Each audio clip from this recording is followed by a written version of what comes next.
Oui, Cécile, je suis en compagnie d'un des joueurs emblématiques de l'époque, le pilier international Didier Casadei. Bonjour. Bonjour. Aujourd'hui, vous êtes entraîneur des avants du CAB. Est-ce que 20 ans après, ça vous arrive d'y repenser encore à ce match ? Bah oui, parce que bon, c'est l'histoire, ce match-là qui a marqué l'histoire du club. Bon, Brive n'a pas un grand nombre de victoires au plus haut niveau, donc du coup, pour tous les joueurs de cette époque, c'est l'histoire donc qui a marqué ce match-là qui a marqué l'histoire du club, et c'était un peu le match de notre vie. On était donné archi perdant, et puis on a eu une force exceptionnelle ce jour-là, avec un mental de feu, et on a réussi à sortir le meilleur match de notre vie le jour où il fallait le faire. Parfait. Pour les plus jeunes ou pour ceux qui voudraient simplement se rafraîchir la mémoire, je vous propose un résumé de ce glorieux Brive-Leicester avec les commentaires de deux de vos anciens coéquipiers, Alain Penaud et Éric Bouty. À Cardiff et devant 46 000 spectateurs, les brivistes entament le match pied au plancher. Premier essai de Sébastien Viars, dit la boussole, au bout de 5 minutes. Cette chevauchée de 60 mètres nous fait un bien total sur ce début de match, parce qu'il finit de nous libérer et de nous mettre complètement dans le match. Le CAB mène 8-6 à la pause, mais les Anglais, plus expérimentés, repassent devant à la 54e, 8-9. Comme tout mauvais film, on se dit « waouh, ça y est, c'est pas notre jour ». Et les choses peuvent nous échapper. Sauf que les hommes de Laurent Seigne ont en secret leur condition physique grâce à leur manager en avance sur son temps. On s'entraînait 2 fois par jour, quoi.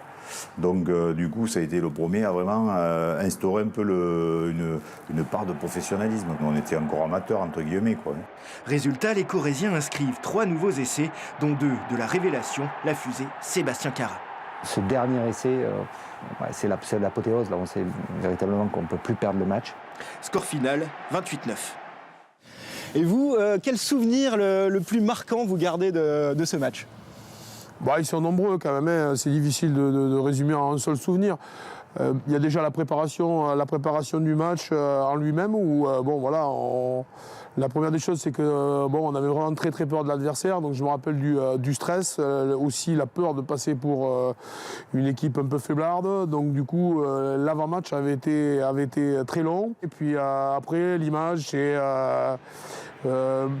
la chanson quand même de Freddie Mercury, We Are the Champion, et chaque fois que je l'entends, je pense à ce moment-là, et même des fois je dis putain, j'ai une petite larme aux yeux en disant c'était quand même le bon temps, parce qu'au-delà du rugby, il y a l'amitié entre les hommes, il y a la complicité qu'on a pu avoir, parce que bon, malgré tout, on se rappelle que de ceux qui ont gagné, et ça restera uni pour nous à vie, voilà.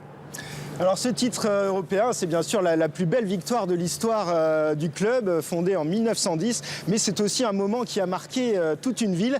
Je vous propose de plonger dans les souvenirs des supporters et des témoins de l'époque grâce à ce reportage de Mathilde Brazo et Laetitia Théodore.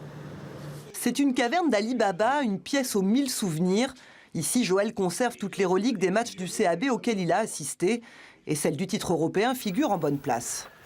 Alors donc là c'est le billet du match qui a eu lieu donc le 25 janvier 1997, et bon, on était au nord supérieur, on était très bien, à part le premier essai de la boussole qui était à l'opposé, sinon tous les autres essais étaient devant nous, impeccable. Et puis à l'époque, on avait fait faire ce petit béret où tout le monde s'était accommodé de faire un bonbon, je ne sais pas après 20 ans s'il va encore, parce que lui il a certainement moins changé que moi. Mais si le temps a passé, il n'a pas tout effacé, et l'ambiance qui régnait au stade de Cardiff est à tout jamais gravée dans sa mémoire.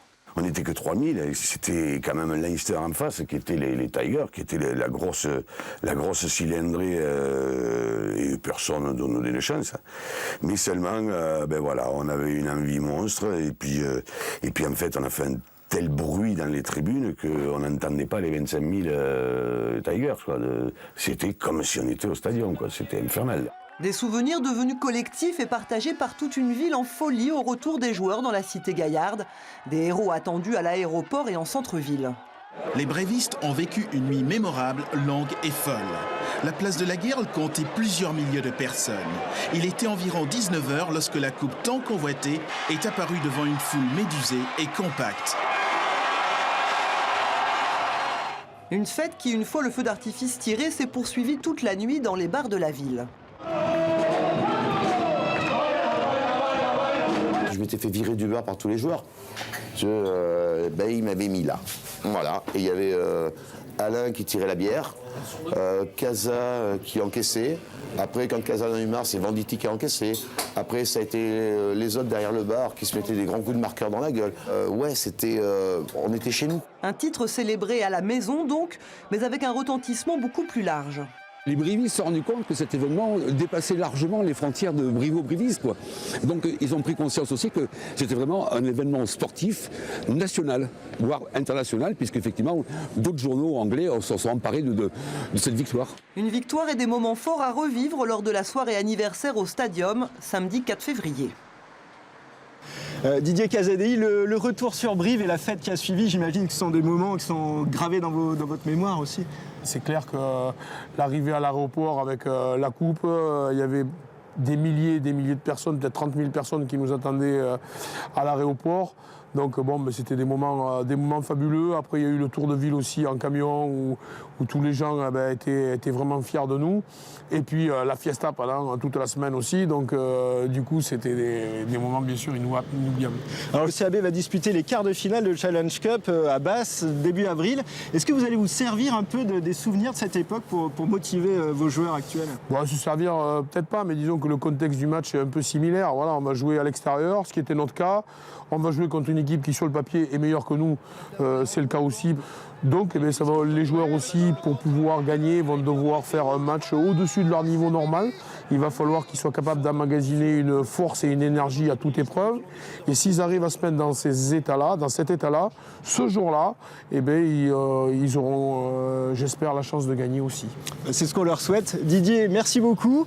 Voilà Cécile, la fête officielle pour les 20 ans du titre aura lieu le 4 février à l'espace de Richebourg. C'est juste à côté. Avant sans doute une autre célébration plus grand public autour d'un match au Stadium.